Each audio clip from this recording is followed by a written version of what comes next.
Quero ir para o ponto 2 agora, que é o objetivo do casamento, que já foi falado aqui, né? Já falei sobre que tudo é pela glória de Deus, mas eu quero repetir com base no texto de Efésios, e também o modelo do casamento, tudo isso agora baseado nos 2 versículos de Efésios 5, 31 e 32. Efésios 5, 31 e 32, baseado nesses 2 versículos, a gente vai ver o objetivo do casamento e o modelo do casamento. Eis porque deixará o homem a seu pai e a sua mãe, e se unirá à sua mulher, e se tornarão os dois uma só carne. Grande é este mistério, mas eu me refiro a Cristo e à Igreja.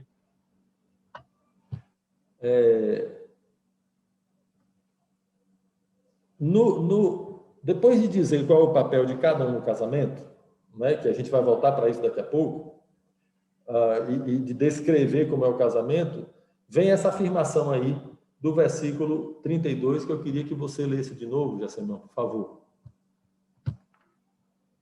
Grande é este mistério, mas eu me refiro a Cristo e à Igreja. Então, veja só que interessante. Ele está falando do marido da mulher, cada um como vai se comportar, não é? Para ser cheio do Espírito Santo, sujeitando, amando, essas coisas que a gente vai ver daqui, vai voltar isso daqui a pouco. E ele solta essa do versículo 32, dizendo que, na verdade, ele está falando de Cristo e da igreja. E ele chama isso de um grande mistério. Quero relembrar para vocês que na Bíblia, no Novo Testamento, a palavra mistério não significa coisa oculta, coisa misteriosa. Ao contrário, significa alguma coisa que foi revelada por Deus. Então, Paulo está falando da revelação de Cristo e da igreja, que nós recebemos da parte de Deus. Então, é curioso isso, né? Que ao falar do casamento, ele falando do marido e da mulher, ele fala de Cristo e da igreja. É interessante essa afirmação dele. Parece que ele, né, foge do assunto e joga para alguma coisa. Na verdade, irmãos, eu quero falar com vocês de Cristo e da igreja. Ele vai dizer isso assim, que isso tudo que eu estou dizendo é porque o casamento reflete a união entre Cristo e nós, que somos a igreja. Isso é espetacular. Cada casamento vai refletir esse amor de Deus por nós através de Jesus. E também o nosso amor por ele. Por isso a gente tem a necessidade de ter casamentos e famílias dentro da vontade de Deus para refletirem a glória de Deus. O casamento reflete a glória de Deus.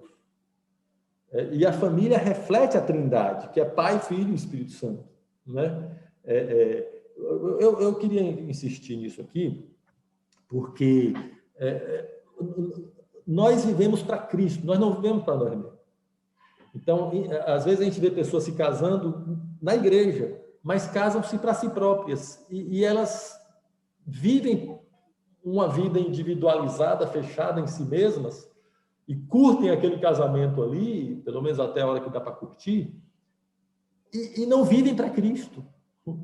Ora, uma coisa que era para refletir Cristo vira para consumo próprio. É um desajuste.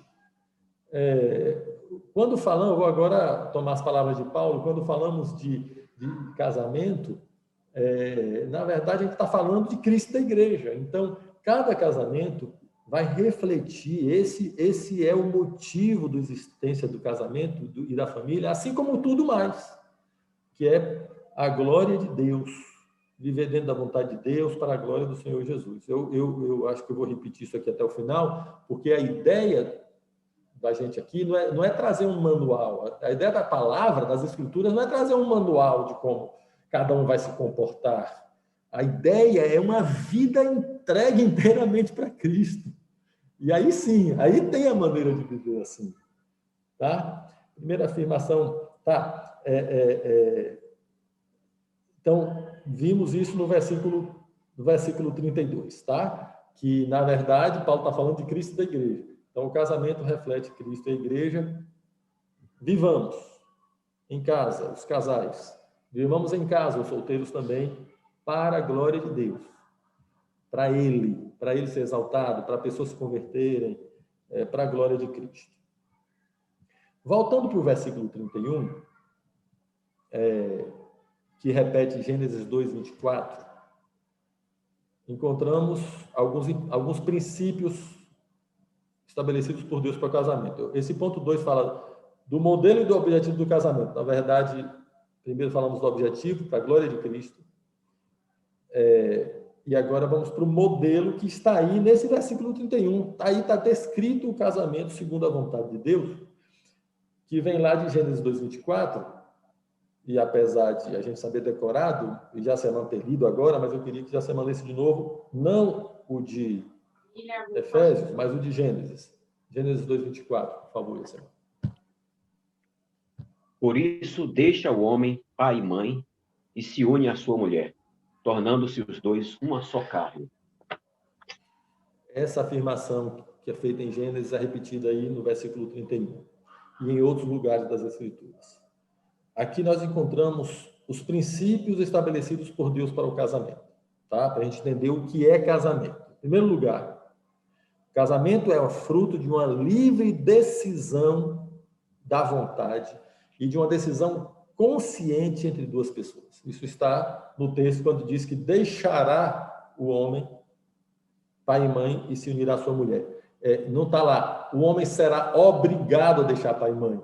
Ou o homem, sem querer, deixou pai e mãe. O homem encheu a cara, ficou bêbado e deixou pai e mãe se unir à sua mulher. Ou o homem, com a arma na cabeça, se uniu à sua mulher. Não. É uma atitude da livre vontade. Portanto, alguém que se uniu a outra pessoa em casamento, mas não estava com sua livre decisão, estava coagido, ou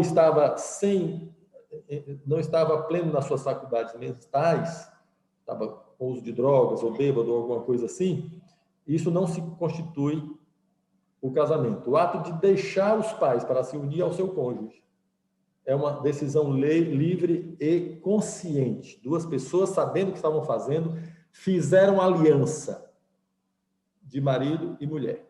Tá? Essa livre vontade. Deixará o homem. Então, é uma decisão livre. O segundo princípio estabelecido para o casamento é que o casamento, revelação das revelações, é entre um homem e uma mulher. Deixará o homem, pai e mãe, e se unirá à sua mulher. Casamento não é entre um homem e várias mulheres, nem entre uma mulher e vários homens, nem entre dois homens, nem entre duas mulheres. Tá bom? Princípio estabelecido por Deus para o casamento. Terceira afirmação, princípios estabelecidos nesse texto aí, deixará o homem pai e mãe e se unirá à sua mulher.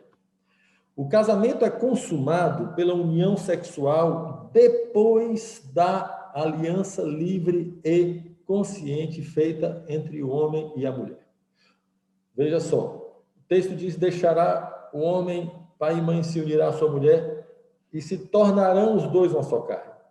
Uma só carne aqui está falando da união sexual. E é uma união sexual que vem depois da aliança feita. O tornar-se uma só carne, na Bíblia aí, nessa expressão, está se referindo à união sexual, que vem depois do casamento. Uma união sexual fora do casamento não sela casamento, não constitui casamento.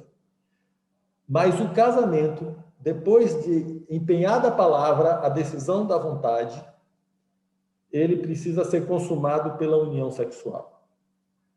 Se não há união sexual depois de uma aliança verbal, o casamento não está consumado, não é casamento. Mas o casamento onde houve uma decisão da vontade e ele é consumado no ato sexual, o casamento está estabelecido.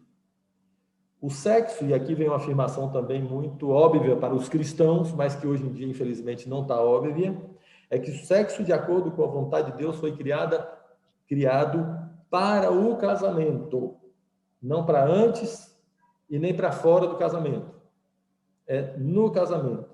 O sexo, segundo a vontade de Deus, e esse texto é para consumar o casamento e dentro do casamento. Essa afirmação é muito importante. Nós vamos voltar a esse tema ali mais à frente, mas hoje nós vivemos um tempo na igreja chamada evangélica que já não se valoriza isso, não é? De forma alguma. Sexo, de acordo com a vontade de Deus, é para o casamento. Gostaria de ler Hebreus, de ouvir a leitura de Hebreus 13:4, por favor.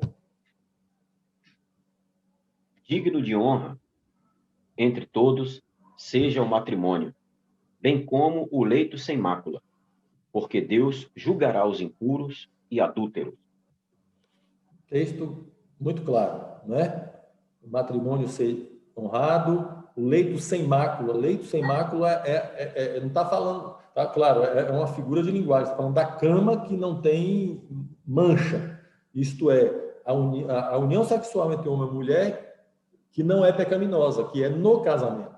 Isso deve ser honrado e exaltado, valorizado por nós, por todos, digno, seja honrado por todos. E Deus julgará os adúlteros e fornicários. Não é? Então, essa afirmação precisa ser sempre repetida e lembrada. O sexo foi criado por Deus, o sexo é uma bênção e foi criado por Deus para o casamento. Uma outra afirmação nesse versículo que deixará o homem pai e mãe, que não aparece aí em Gênesis e nem aparece em Efésios, mas vai aparecer na leitura que a gente vai fazer daqui a pouco, de Mateus, de Marcos, de 1 Coríntios, é a seguinte afirmação: o casamento diante de Deus e no projeto eterno de Deus é um só. A gente vai ver nessas leituras que faremos agora, que ele completa dizendo: o que Deus ajuntou, não separa o homem. Então, deixará o homem pai e mãe, se unirá a sua mulher, serão os dois a sua carne, e aí ele completa: e o que Deus ajuntou, não separe o homem. Queria, então, Jacemã, que você lesse, pode ler um texto depois do outro, porque é só repetição mesmo, sem comentários, por favor, Mateus, depois Marcos e depois 1 Coríntios.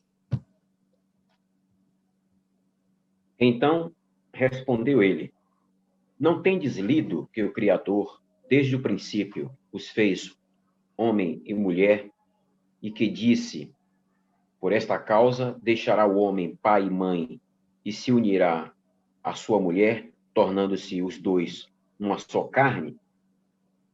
De modo que já não são mais dois, porém uma só carne. Portanto, o que Deus ajuntou, não o separe o homem. Marcos 10, 7 a 9. Por isso, deixará o homem a seu pai e mãe, e unir-se-á à sua mulher.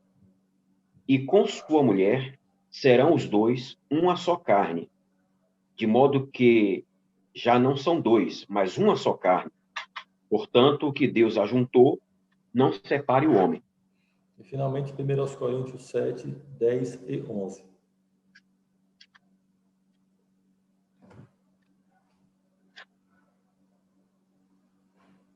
Ora, aos casados ordeno, não eu, mas o Senhor, que a mulher não se separe do marido.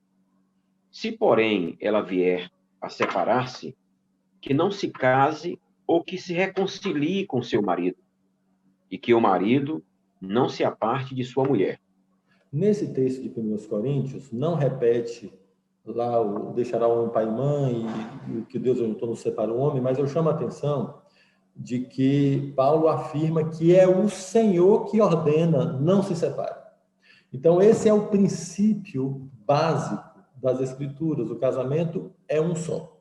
Veja só, aqui nesse estudo nós não temos espaço para tratar todos os aspectos das questões que envolvem casamento e divórcio, que também é um assunto que é tratado na Bíblia.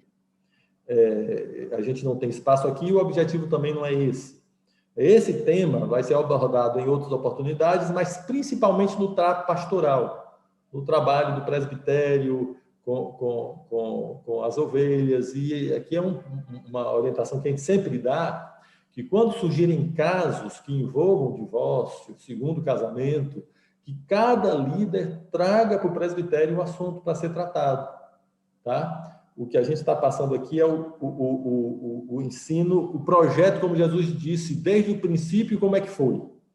Deixará o homem pai e mãe, se unirá à sua mulher, serão os dois de sua carne, e o que Deus ajuntou, não separe o homem. Esse é o princípio, que o casamento é um só. E isso é que a gente precisa reforçar e ensinar, principalmente nesse tempo tão difícil que a gente vive de destruição da família.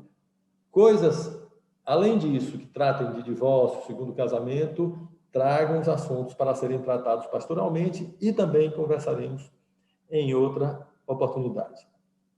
Finalmente, nessa parte aqui, que é um assunto que não aparece nesse texto, mas que é importante a gente comentar, que é sobre casamento civil, porque esse é outro assunto que surge demais, né? Porque o povo não está se casando mais, quase ninguém está se casando mais, as pessoas se juntam, fazem união civil ou nem fazem nada, e a gente precisa administrar essas questões. Qual é a nossa orientação pastoral? É que todos os discípulos sejam casados civilmente, com certidão de casamento civil. Tá? Cada cultura tem sua forma sua maneira de formalizar casamento, e a gente entende que no Brasil, na nossa cultura, o casamento civil é a forma mais clara e mais óbvia para um casal que quer andar com a sua vida na luz, com a sua vida de acordo com a vontade de Deus, tá bom? Então, alguém que não é casado civilmente, a orientação é que se case civilmente. Bem, aqui também a gente não tem espaço para tratar de todas as questões que envolvem pessoas que se convertem em alguma união sem casamento civil, porque cada vez chega em situações as mais diversas, não é? Pessoas recém-unidas, pessoas unidas já há 300 anos, pessoas sem filho, pessoas em fornicação, pessoas já casadas que até têm filho e neto, as situações são diversas. Qual é o princípio? Discípulo de Jesus se casa civilmente. Se casa com certidão de casamento civil. Tá. Essas outras situações de pessoas que chegam das diversas formas também devem ser levadas imediatamente ao presbitério para que se analise caso a caso. E o presbitério analisar essas situações. Quero já dar uma orientação aqui, que quando a gente está evangelizando e as pessoas estão interessadas no Evangelho, a gente não precisa sair perguntando para ela se ela é casada civilmente, tá bom? Não precisa. Quando a gente convive com as pessoas, ou depois que elas se convertem, a gente vai conhecendo a vida das pessoas e esses assuntos vão surgir. Porque às vezes tem gente que é assim, evangeliza, quando a pessoa está interessada no Evangelho, já pergunta, e vocês dois estão casados civilmente? Então não sai perguntando nada disso. A pessoa precisa se converter a Jesus, crer em Jesus e nascer de novo, e depois ela vai arrumar a vida dela naquilo que precisa ser arrumado. E aí a gente vai ficar sabendo como é a vida da pessoa. Tá bom? É isso aí. É pena que nesse espaço a gente não tem como abrir para perguntas, porque não temos tempo. A gente pensou em fazer presencialmente, não é? Mas também não foi possível. Mas vamos seguir. Tá bom? Qualquer pergunta, os irmãos podem fazer aos seus presbíteros locais, ou perguntem para o pastor que você tiver mais facilidade de conversar. Tá bom? Depois.